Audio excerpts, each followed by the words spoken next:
अहियारो। छठो अहियारो। छठवां अधिकार लोयानुवेक्षा, लोकानुप्रेक्षा यहाँ से प्रारंभ हो रही है। अथ इदानीं लोकानुप्रेक्षा नाम का षष्ठो अधिकार प्रारभ्यते। अब यहाँ लोकानुप्रेक्षा नाम का छठवां अधिकार प्रारंभ किया जाता है। पूर्वम पातनिका प्रसूयते, और पहले पातनिका प्रस्तुत की जाती है। अस्याधिकारस्य जीवादि पयत्थाणम इत्यादिकां गाथामादिं कृत्वा असुहीन निरयतिर्यम् इत्यादिकां गाथां यावत् चतस्रो गाथा भवन्ति। और इस अधिकार की जीवादि पयत्थाणम, इस गाथा को आदि लेकर के असुहीन निरयतिर्यम्, इस गाथा पर्यंत 4 गाथाएं होती हैं। तत्र जीवादि पयत्थाणम इत्यादिकानां प्रथम गाथायां सभेद लोकस्वरूपम कथितम अस्ति। और उसमें जीवादि पयत्थाणम, इस गाथा को आदि लेकर के प्रथम इत्यादि गाथा, प्रथम गाथा में सभेद लोक स्वरूपम, अर्थात भेद सहित लोक के स्वरूप का वर्णन किया जा रहा है। और लोकस्वरूपम कथितम अस्ति, कहा गया है। तदनंतरम, इसके बाद निर्याहवंति हिट्ठा इत्यादि गाथाया द्वितीयाया त्रिषु लोकेषु कस्य कस्य तद्भाव इति संकेतितम। इसके बाद निर्याहवंति हिट्ठा, इस गाथा, दूसरी गाथा में त्रिषु लोकेषु, तीनों लोकों के, कस्य कस्य सद्भावा इति संकेतितम, किस किस के, यानी यहाँ पर उसका सद्भाव है, क्या क्या है इस लोक में, इसका वर्णन है। तदनंतरम इसके बाद इगतीस सत्य चत्तारी इत्यादिकया तृतीय गाथाया स्वर्गे त्रिषष्टि पटलानां निरूपणं कृतम् अस्ति। और इसके उपरांत इगतीस सत्य चत्तारी इत्यादि गाथा में, इत्यादि तृतीय गाथा में स्वर्ग में त्रिषष्टि पटलानां, 63 पटलों का निरूपण किया है। तदनंतरम से, और इसके उपरांत असुहीन निरयतिर्यम् इत्यादिकाया चतुर्थ गाथाया शुभाशुभ शुद्धोपयोग फलानि निर्दिष्टानि। और इसके उपरांत असुहीन निरयतिर्यम् इत्यादि चौथी गाथा के द्वारा शुभाशुभ शुद्धोपयोग, शुभोपयोग, अशुभोपयोग और शुद्धोपयोग के फलों का निर्देश किया है। एवं षष्ठाधिकारे लोकानुप्रेक्षा नाम के समुदाय पातनिका गेया। इस प्रकार छठे अधिकार में लोकानुप्रेक्षा नामक जो छठवां अधिकार है, उसकी समुदाय रूप से पातनिका कही गई है, ऐसा जानना चाहिए। अथ इदानीं शास्त्रकाराः लोकस्वरूपं तद्भेदस्य संक्षेपेण निरूपयन्ति। अब यहाँ पर शास्त्रकार आचार्य श्री कुंद आचार्य लोक के स्वरूप का तथा उसके भेदों का संक्षेप से निरूपण करते हैं। जीवादिपयत्थाणं संवाओ सो नृत्यदे लोगो दिव्यो हवेदि लोगो अहमज्जिम उद्धभेन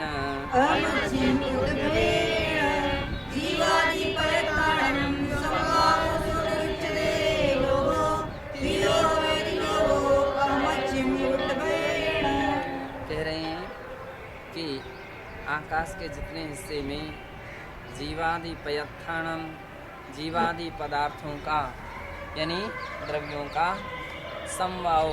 समवाय होता है, सो नृत्य दे लोगो, उसे लोगो हो उच्चते, उसके लिए लोग ऐसा कहते हैं। और वह लोग दिव्यो हवेदी, वह लोग 3 प्रकार का होता है। अह मध्यम उद्धभीण, अह अर्थात अधोलोक, मध्यम यानी मध्यलोक, उड्ढ यानी ऊर्ध्वलोक। इस प्रकार से 3 प्रकार का लोक होता है। सर्वोदया टीका। जीवादि पयत्थानं समवायो जीवादि पदार्थानां समूहा। जीवादि पदार्थों का समूह जीवो अजीवस्येति। जीव और अजीव इस प्रकार से 2 मूल पदार्थ 2 हैं, एक जीव और दूसरा अजीव। अजीवस्य 5 प्रमुखा भेदाः। अजीव के 5 प्रमुख भेद हैं। धर्म आकाशा काला पुद्गलस्येति। धर्म अधर्म आकाश काल और पुद्गल। एवं संहृत्य 6 पदार्थाः। इस प्रकार से संहृत्य 6 पदार्थाः और उनको मिला करके 6 कुल प्रकार के क्या हो जाएंगे, पदार्थ हो जाते हैं। कुल मिला करके 6 पदार्थ हो जाते, 6 द्रव्य हो जाते हैं। तेषां समुदाय एकत्र संहति। और उनका जो समुदाय है, उनका जो समूह है, वह जहाँ एकत्रित हो जाता है, एक जगह स्थित होता है, उसे सो लोगो उच्यते। सा समुदाय यत्र अर्थात जीव धर्म पुद्गल काल समुदाय यो अखंडाकाशे स्थिता सा एवं लोक रूपेण लुच्यते। वह जीव धर्म अधर्म पुद्गल काल इनका समूह अखंड आकाशे स्थिता है, जो अखंड आकाश में स्थित है, स एवं लोक रूपेण लुच्यते, वही लोक रूप से कहा जाता है। अभिधीयते इत्यर्थः, है ना, उसको अभिधीयते यानी कहा जाता है, ऐसा अर्थ है। लोक पद से निरुक्ति, और लोक पद की जो निरुक्ति यदि हम करेंगे तो लोक्यन्ते जीवादि पदार्था यत्र सा लोकः। जीवादि पदार्थ जहाँ पर लुक्यन्ते, लुक धातु देखने के अर्थ में आती है, तो जीवादि पदार्थ जिसमें देखे जाते हैं, जहाँ देखे जाते हैं, वह लोक है। उक्तम से बृहद्रव्य संग्रहे, बृहद्रव्य संग्रह की 20वीं गाथा में कहा भी है। धम्मा कालो पुद्गल जीवाय संतिजावदिये आयासे सो लोगो। धम्मा कालो पुद्गल जीवाय संतिजावदिये आयासे सो लोगो। बतला रहे, कह रहे हैं कि आया से जावदिये, आकाश के जितने हिस्से में जीवा पुद्गला कालो धम्मा धम्मा संति, जीव पुद्गल धर्म आकाश और काल ये सभी हुआ करते हैं, सो लोगों उसको लोक कहते हैं अथवा लोकाकाश कहते हैं। अत्र इदं ज्ञेयं, यहाँ ये जानना चाहिए कि अयम लोको अनादि, यह लोक अनादि है, तथा शाश्वत है, ना कदाचित विनश्यति, कभी इसका विनाश नहीं हो सकता है। ना कश्चित अस्य सृष्टा, ना कश्चित पालका, ना कश्चित संहारका, इसका कोई सृष्टा भी नहीं है, पालक भी नहीं है और संहारक भी नहीं है। उत्तम से आचार्य नेमिचंद्र विरचिते त्रिलोक सारे, आचार्य श्री नेमिचंद्र विरचित त्रिलोक सार में 3री से 5वीं गाथा तक ये बात कही है। लोगो अकिट्यमो खलु अणायिणिणो सहावनिवत्तो जीवा जीवे हि पुरो संवागास वयोरिच्चो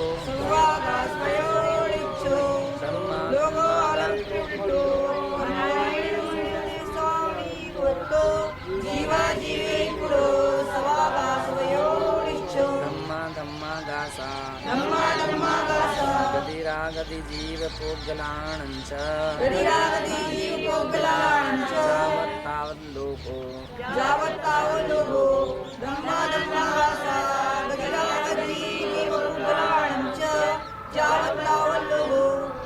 कह रहे हैं लोगो अकृत्रिमो खलु, यह लोक जो है अकृत्रिम है। अणायिणिणो अनादि निधन है, इसका ना तो आदि है और न इसका समापन है। सहाव निवृत्तो स्वभाव से निवृत्त है, अर्थात ये अवस्था इसकी सहज है, स्वभाव से है। जैसे कोई व्यक्ति कहे बादल कब से हैं, आकाश कब से हैं, स्वभाव से हैं, अनादि हैं। तो उसी प्रकार से ये सारे पदार्थ स्वभाव से निवृत्त हैं। जीवा जीवे ही फुड़ो सव्वागा सवैवो डिच्चो, और जीव अजीव आदि फुड़ो सव्वागा सवैवो डिच्चो। कह रहे हैं कि जीव अजीव पदार्थों से स्पष्ट है, समस्त आकाश का अवयव भूत है और नित्यो यानी नित्य है। धम्मागास धर्म अधर्म आकाश, गदिरागदि गति में हेतुभूत जो है वो धर्म द्रव्य, आगदि में हेतुभूत अधर्म द्रव्य, तो उनसे दोनों द्रव्यों का नाम लेना चाहिए। जीव और पुद्गल ये जावत तावत लोको, जहाँ तक पाए जाते हैं वहाँ तक लोक होता है, उसको लोकाकाश कहते हैं। आदि पुराणे चे तथैव, आदि पुराण के चौथे सर्ग में भी 13 से 15 श्लोक में कहा गया है। लुक्यन्तेऽस्मिन् निरीक्ष्यन्ते जीवाद्यर्था सपरेया इति लोकस्य लोकत्वम् निराहुस्तत्त्वदर्शिनः।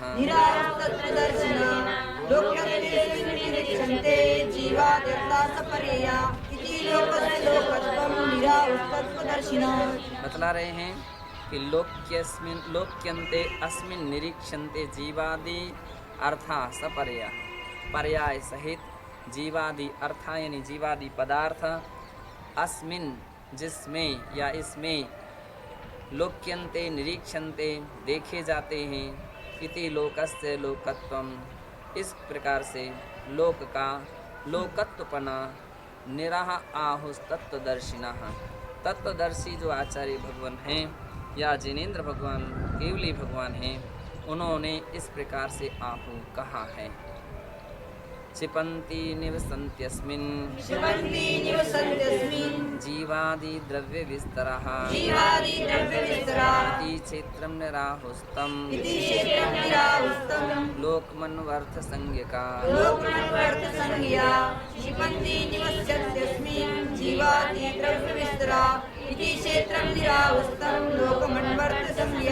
कह रहे हैं क्षिपन्ति निवसन्त्यस्मिन् जीवा द्रव्य विस्तरः, जीवादि जो द्रव्य हैं उनका विस्तार जो है, जहाँ पर निवसन्ति क्षिपन्ति, जहाँ पर निवास करते हैं अर्थात स्थित रहते हैं, उसे इति क्षेत्रम उसे क्षेत्र कहते हैं।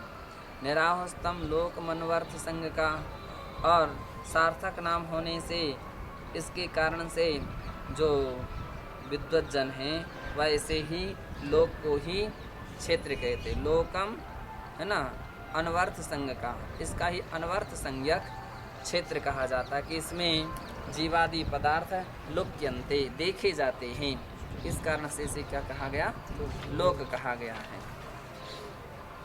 लोको ह्यकृत्रिमो गेयो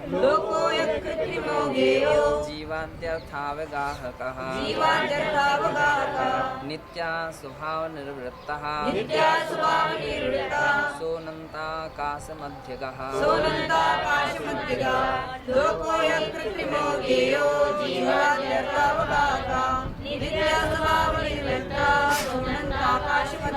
आकाश द्रव्य का लक्षण उत्पाद सूत्र में अपन सभी पढ़ चुके हैं, तो वहाँ पर कहा गया है कि लोका आकाशस्यावगाह, आकाश द्रव्य का जो लक्षण है अवगाह ये हेतु है। अवगाह यानी स्थान देना, ठहरने के लिए स्थान देता है। जो जीवादि समस्त द्रव्यों के लिए स्थान देता है वो आकाश है।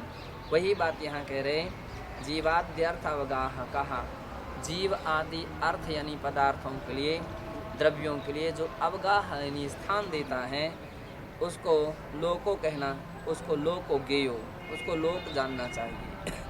और यह लोक अकृत्रिमो, अकृत्रिम है, किसी के द्वारा बनाया गया नहीं है। कोई ब्रह्मा लोक को बनाने वाले नहीं आए हैं, कोई विष्णु उसकी रक्षा नहीं करते हैं।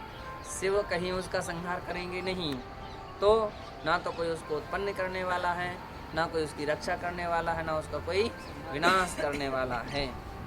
इसलिए कोई रक्षक, संहारक और विनाशक नहीं, इसलिए नित्य है, शाश्वत है।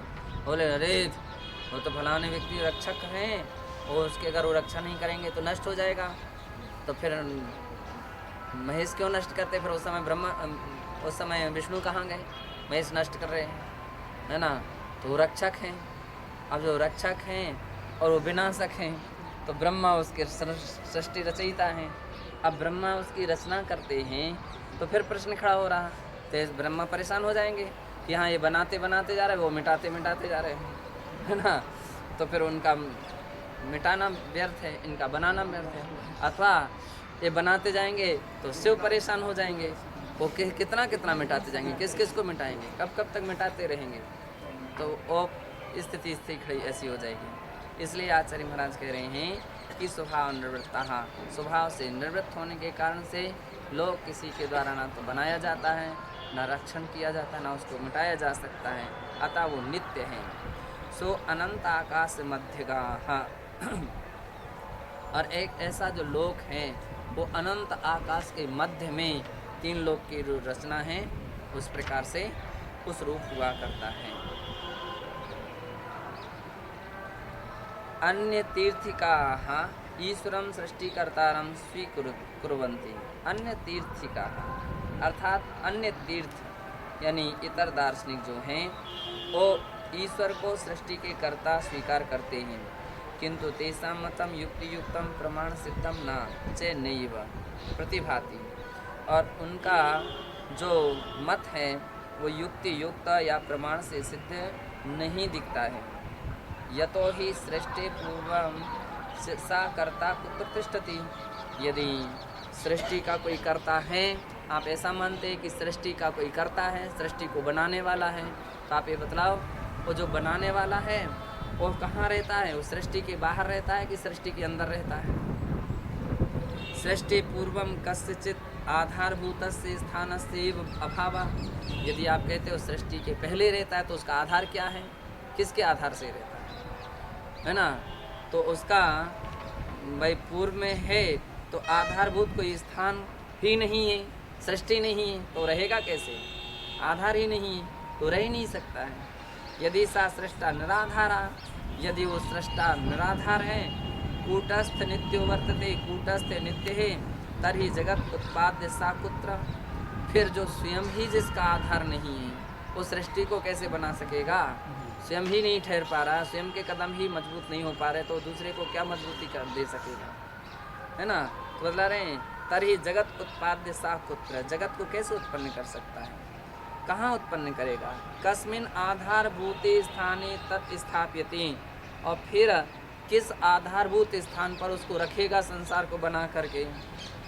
शरीर रहितेन अमूर्तेन मूर्त पदार्थानाम उत्पादनम नैव संभवति। और जो शरीर से रहित है, स्वयं अमूर्त है, वह मूर्त पदार्थों की उत्पत्ति कैसे कर सकता है?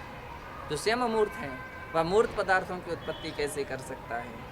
यतो ही लोके सर्वेषां मूर्त पदार्थानां घटादीनां कर्ता सा शरीर एव दृश्यते। इसलिए लोक में सभी मूर्त पदार्थों का घटादि का कर्ता सशरीरी ही हुआ करता है, ना चे अशरीरी कश्चित, कोई अशरीरी नहीं होता है। यदि ईश्वर सशरीरः, यदि ईश्वर सशरीर है, तर्हि केन तस्य सशरीरस्य निर्माणं विहितं। फिर उसके शरीर का निर्माण किसने किया? यदि सृष्टि प्रागपि ईश्वरस्य तत्शरीरस्य च सद्भावो यदि स्वीक्रियते। और यदि 2 बार यदि आता है, यदि सृष्टि में प्रागपि पहले से ही ईश्वर का तत्शरीरस्य च सद्भावो यदि स्वीक्रियते, अतः उनके शरीर का सद्भाव पहले से स्वीकार करते हैं, तर्हि सृष्टिरपि सद्भावो का हानि। पर हम तो कहते सृष्टि ही पहले से थी। जब तुम कह रहे हो कि नहीं उनका शरीर तो पहले ही से था, तो अगर शरीर ही पहले से था तो सृष्टि हम पहले से कह रहे, तो हमारे मानने में क्या परेशानी है? कहानी क्या हानि है इसमें? अतः सृष्टि अनादित्वम स्वीकार्यम। यदि आपको नहीं तो परमात्मा का शरीर तो अनादिकाल से था, तो आप अनादिकाल से परमात्मा का शरीर मानते हैं, तो अनादिकाल से परमात्मा का शरीर हो सकता है, तो फिर सृष्टि भी अनादिकाल से। इस प्रकार की बात मानने में क्या परेशानी। तो कह रहे हैं अतः सृष्टि अनादित्वम एव स्वीकार्यम, इसलिए सृष्टि अनादिकाल से है, इस बात को मान लेना चाहिए। स्वीकार कर लेना चाहिए। किंच सर्वस्य पदार्थ समूहस्य निर्माणम कारण सामग्री बिना न भवति। और भी कह रहे, विस्तार से कह रहे हैं इस बात को। सर्वस्य पदार्थ समूहस्य, जितने भी संसार में पदार्थ हैं, उन पदार्थों का समूह है, उनका निर्माण कारण सामग्री बिना ना भवति, बिना कारण के नहीं होता है। जो भी हैं भाई, कुम्हार घड़ा कब बनाएगा, क्यों बनाएगा? पानी पीने या पानी रखने के काम में आता है घड़ा, इसलिए वो घड़ा बना रहा है, बिना कारण के नहीं बना रहा है। लोहार कोई भी लोहे की सामग्री बना रहा तो कोई ना कोई प्रयोजन है उसका।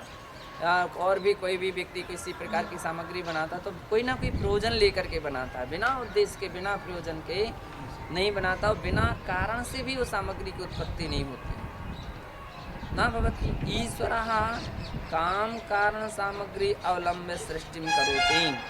अब कह रहे हैं तो फिर ईश्वर किस कारण सामग्री के आधार पर सृष्टि की रचना करता है? उनको क्या कारण है, क्या आवश्यकता है कि सृष्टि की बनाने के लिए बैठ जाए? क्या आवश्यकता पड़ी है? ईश्वर तो ईश्वर है, अब उनके लिए तो आराम से शांति से रहना चाहिए। सृष्टि बनाओ, मिटाओ, रक्षा करो, ये क्यों व्यर्थ के परेशान हो रहे हैं? तो कह रहे हैं कि कारण सामग्री अवलंबे सृष्टि करती। ईश्वर किस कारण सामग्री के आलम्बन लेकर के सृष्टि कर रचते हैं? सृष्टि पूर्वम कारण सामग्री की विनिर्मिता, और सृष्टि के पहले फिर कारणभूत जो सामग्री है उसको किसने बनाया? इस सृष्टि को बनाने के लिए कोई सामग्री चाहिए, तो फिर वो सामग्री पहले से थी कि नहीं थी? अब सामग्री नहीं थी तो कारण बिना कार्य नहीं होता है, और यदि थी ऐसा कह रहे तो वो सामग्रियों को किसने बनाया? जैसे घड़ा बनाने के लिए कुम्हार घड़ा बना रहा है तो उसके पहले चक्का चीवर वगैरह सामग्री थी तो उसको घड़ा बनाना आसान है। कारण थे, साधन सामग्री थी तो घड़ा बन सका, और तो कुछ नहीं होता तो घड़ा नहीं बन सकता था। तो इसी प्रकार से सृष्टि को बनाने की भी तो कोई सामग्री होगी, कोई आवश्यकता पड़ती होगी, और यदि वो नहीं थी तो कार्य नहीं हो सकता, और थी तो उनको किसने बनाया? ये प्रश्न खड़ा हो जाएगा। यदि ईश्वर एव सृष्टि प्राक कारण सामग्री रचयति, यदि ईश्वर ही सृष्टि के पहले कारण सामग्री को बना लेता है, तर्हि तस्या कारण सामग्र्या रचनायामपि सा द्वितीय कारण सामग्री सापेक्षित एव। अब कह रहे यदि अपन ये कहें कि नहीं, वो कारण सामग्री को ईश्वर क्या करता है? पहले से बना लेता है। तो जिन कारणभूत सामग्री को पहले से बना लेता है तो फिर वही प्रश्न खड़ा हो जाएगा, उन कारण सामग्री को फिर बनाने के लिए उनकी कारण सामग्री क्या है? जैसे कि मान लीजिए अपन यूँ कहें कि घड़ा बनाने के लिए कुम्हार चक्का आदि की आवश्यकता थी। कुम्हार के पास चक्का था तो घड़ा बन सका। तो चक्का था तो चक्का को भी बनाने का वाला तो कोई होगा, उसको भी प्रश्न खड़े हो जाएंगे कि चक्का बनाने के लिए जो भी सामग्री लकड़ी थी या मिट्टी थी, जो भी वो सामग्री चाहिए थी, फिर वो सामग्री पर वो दोष लगता जाएगा। सा द्वितीय कारण सामग्री की विनिर्मिता, फिर उन कारण सामग्री को बनाने वाली कारण सामग्री किसने बनाई? किंच ईश्वर से तस्य सर्जनम केन विहितम, है ना। तो और कह रहे हैं कि ईश्वर की रचना ही भी किसने की है? यदि तस्यापि कोपि रचयिता वर्तते, यदि उसकी भी रचना करने वाला कोई था, तरी तस्यापि कर्ता को भवति, फिर उसका भी कर्ता कौन होगा? इत्येवं सृष्टिवादे बहवो विप्रतिपत्त्या सद्भवन्ति। इस प्रकार से सृष्टिवाद मानने वालों में बहवो विप्रतिपत्तियाँ, बहुत सारे प्रश्न खड़े हो जाते हैं, और ऐसे प्रश्न उत्पन्न होते जाते हैं, और अंत में जा कर के वो कौन सा दोष बन जाता है? अनवस्था दोष बन जाता है। हर प्रश्न पर प्रश्न पर उसको किसने बनाया, उसको किसने बनाया, उसको किसने बनाया, फिर उसको किसने बनाया, तो फिर उसकी सामग्री, उसकी सामग्री।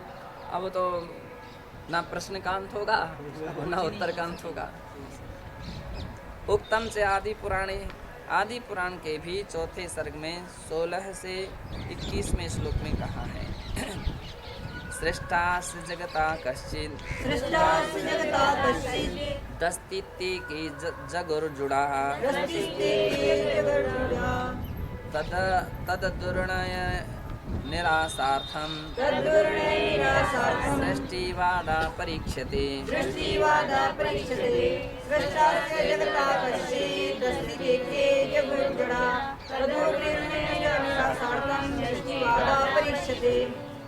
बतलाते हैं जड़ाहा, जो जड़ बुद्धि हैं, मूर्ख हैं, कुछ भी समझते नहीं हैं, ऐसे लोग कहते हैं कश्चित् सृष्टि जगतः सृष्टस्य कश्चित् अस्ति, लोक का कोई ना कोई रचयिता अवश्य होना चाहिए।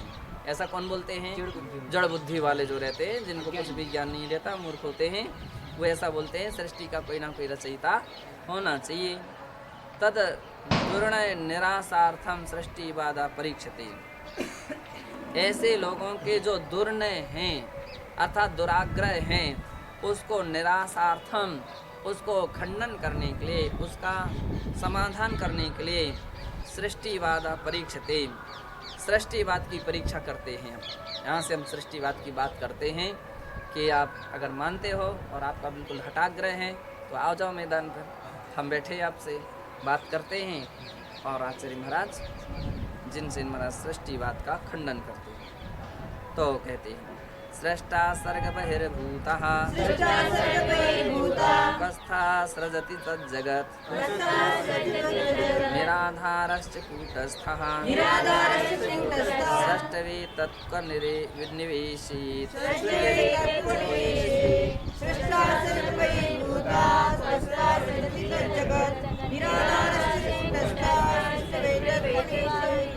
कह रहे हैं सृष्टा सर्ग बहिर्भूता अवस्था। यदि आप कहते हो कि सृष्टि का कर्ता कोई है, अच्छा ठीक है, अब आपकी भाषा में बात करते हैं, ठीक है, मानते हैं सृष्टि की कर्ता है कोई, तो आप ये भी तो बतलाइए कि सृष्टा सर्ग बहिर्भूता, जो सृष्टि का पहले से है या सृष्टि का रचयिता कोई ना कोई है, तो सृष्टि के पूर्व लोक रचना से पहले सृष्टि से जो सृष्टा था वो अलग था कि एक साथ वहाँ उसी में था? वही प्रश्न खड़े हो रहे हैं कि सृष्टि को रचने वाला जो सृष्टा था वो सृष्टि के अंदर था कि सृष्टि के बाहर था? कस था, कहाँ था? सृजति तत् जगत, है ना, जहाँ पर बैठ कर के वो उसकी रचना करता था। वो किस स्थान पर बैठ कर के रचना करता था? निराधारश्च कूटस्था। यदि आप कहते हैं कि नहीं वो तो सृष्टि के बाहर था तो निराधार था, और निराधार यदि था, आधार रहित था, वह नित्य है, कूटस्थ है, तो सृष्टि तत्व निवेशियत। तो उसने इस सृष्टि को कैसे बनाया? तो बनाकर कहाँ रखा? भाई स्वयं निराधार था, तो पहली बात तो निराधार व्यक्ति वस्तु को कैसे बना सकता है? और निराधार होकर के बनाया भी है तो उसने रखी उसको कैसे? निराधार स्वयं ही आधार नहीं है, तो सृष्टि को निराधार रूप में कैसे रखेगा? उसको नहीं रख, कहाँ रखेगा? कहाँ रख सकता है? ऐसा नैको विश्वात्मिकस्यास्य जगतो घटने पटु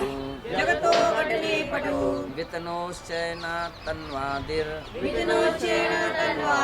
मूर्तमुत्पत्तुमर्हति। नैको विश्वात्मकस्यास्य जगतो घटने पटु वितनोश्चैन तन्वादि मूर्तमुत्पत्तुमर्हति। कह रहे हैं नैको विश्वात्मिकस्यास्य जगतो घटने पटु वितनोश्च न तन्वादि मूर्तमुत्पत्तिमर्हति। अगर अब आप सृष्टि का रचयिता ईश्वर को मानते हैं तो वह मूर्त है कि अमूर्त है? सशरीरी है कि अशरीरी है? अब यदि आप कहते हो कि नहीं वो तो अशरीरी है, अशरीरी है, शरीर नहीं है इसका, तो अशरीरी है तो बतला रहे हैं, तो फिर वो उसकी रचना कैसे करेगा? ना एको विश्वात्मिकस्य अस्य जगतो घटने पटु वितनोश्च न तन्वादि मूर्तमुत्पत्तिमर्हति। तो कह रहे हैं शरीर रहित मानते हैं तो वह सृष्टि का रचयिता नहीं हो सकता, क्योंकि एक ही ईश्वर अनेक रूप संसार की रचना में समर्थ कैसे हो सकता है ना? वो एक न एको विश्वात्मकस्य, एक विश्वात्मक कैसे हो सकता है? और विश्वात्मक है तो फिर एक नहीं रहा, वो अनेक हो गया है, और अनेक है तो फिर एक नहीं रहा। अब शब्दों की बात है, सिद्धांत की बात है। एक और आप कह रहे एको ब्रह्म द्वितीयो नास्ति, एक ही ब्रह्म है, दूसरा कुछ नहीं है। अब एक ही ब्रह्म है तो फिर ये अनेक प्रकार की अवस्थाएं व्यक्ति के अंदर दिख रही है। उसी क्षण में कोई रो रहा है, उसी क्षण में कोई हंस रहा है, किसी के यहाँ सुख हो रहा है, किसी के लिए दुख हो रहा है। ये जो अनेक अनेक प्रकार की अवस्थाएं हो रही हैं, किसी का जन्म हो रहा है, किसी का मरण हो रहा है। अब वो एक ही ईश्वर के तो ये सारी अवस्था बन नहीं सकती हैं। तो अनेकात्मक अवस्था कैसे बनेगी? एक है तो। और यदि आप कहते नहीं वो अनेक रूप है, तो अनेक रूप है तो आप एक कह रहे हो, उस प्रकार की आपकी मान्यता गलत हो जाएगी। शरीर रहित अमूर्त ईश्वर द्वारा मूर्त वस्तुओं की रचना कैसे हो सकती है? क्योंकि लोक में यह प्रत्यक्ष देखा जाता है कि मूर्त पदार्थों की रचना मूर्त पुरुषों द्वारा ही होती है। अब ये बतला रहे, अमूर्त मूर्त की रचना नहीं कर सकता। आकाश किसी मूर्त को नहीं बना सकता है ना? या धर्मेंद्र या धर्मेंद्र किसी मूर्त की रचना नहीं कर सकती है। जो भी है, आत्मा किसी मूर्त को नहीं बना सकता है, अमूर्त, क्योंकि आत्मा अमूर्त है। तो जो कुछ भी हो रहा है सब मूर्त में हो रहा है। जो कुछ भी निर्माण हो रहा है, जो कुछ भी व्यक्ति बना रहा है, बिना नष्ट कर रहा है, सब मूर्त पदार्थ हैं।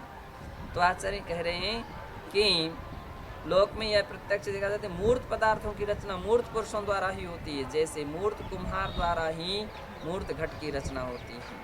ऐसा तन्वादि अथवा तंतु आदि, कपड़े आदि का जो सृजन हो रहा है वह भी मूर्त है। तो मूर्त कपड़ा को कौन बना रहा है? मूर्त शरीर ही बना रहा, अशरीरी सिद्ध नहीं बना रहे हैं। कथंच सा सृजे लोक्यम विनान्यैकरणादिभिः तानि सृष्ट्वा सृजे लोकामिति चेदनवस्थितिः।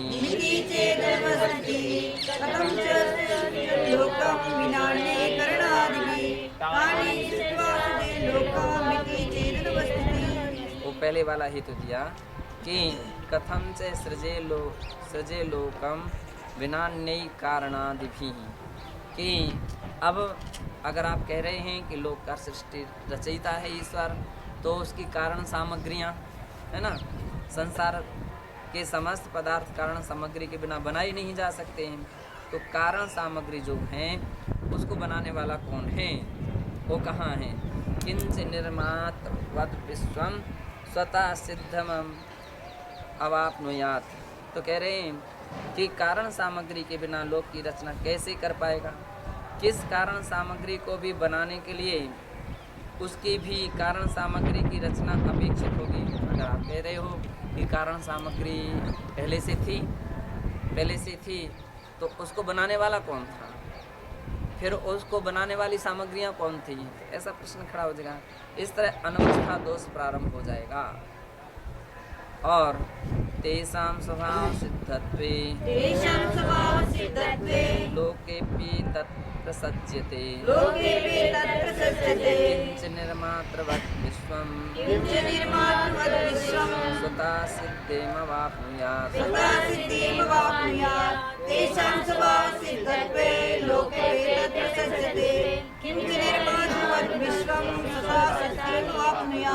अब कह रहे हैं किं तेषां, यदि कदाचित ऐसा कहो, स्वभाव सिद्धत्वं लोके अपि एतत् प्रसज्यते, सारी सामग्रियां स्वभाव से ही बनती जाती हैं।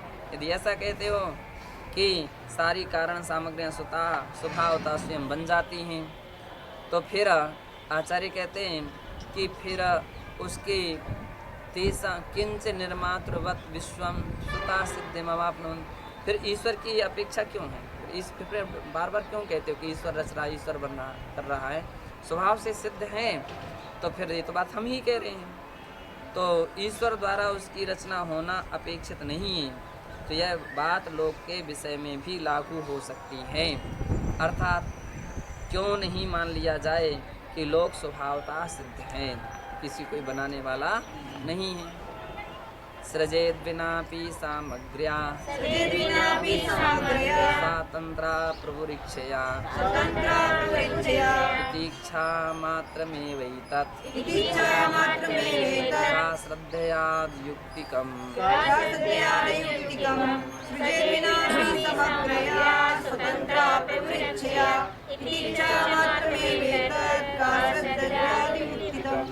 कह रहे हैं कि यदि यह मानते हैं कि सृजित बिनापि सामग्र्या स्वतंत्रता प्रभु रिक्षया, ईश्वर तो स्वतंत्र है और उसकी सृष्टि रचना करने में समर्थ है, अतः सामग्री के बिना भी सृजित बिनापि सामग्र्या, बिना सामग्री के भी उसकी बनाने की जब इच्छा मात्र में वही तत् मात्र इच्छा मात्र से लोक की रचना कर देता है ते आपकी इच्छा मात्र है।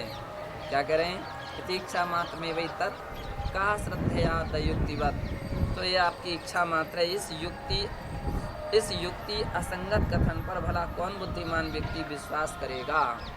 का श्रद्धात अयुक्तिवकम, जो युक्ति युक्त वाक्य नहीं उस पर कौन विश्वास रखेगा कि इच्छा मात्र से सारी सृष्टि की रचना हो जाती है ना। आगे जाकर के उस इच्छाओं का भी खंडन किया जाएगा। यदि ईश्वर के अंदर में इच्छा है, यदि इच्छा है तो ईश्वर कैसे है ना।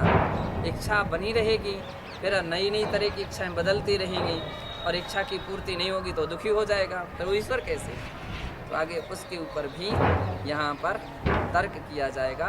तो इस प्रकार से अपन को समझना चाहिए और ऐसा जान करके अपनी श्रद्धा, अपने ज्ञान को अच्छा मजबूत बनाना चाहिए और श्रद्धा को भी ठोस बनाना चाहिए कि सृष्टि का रचयिता कोई दूसरा नहीं। अथा अपराह्न स्वाध्याय निष्ठा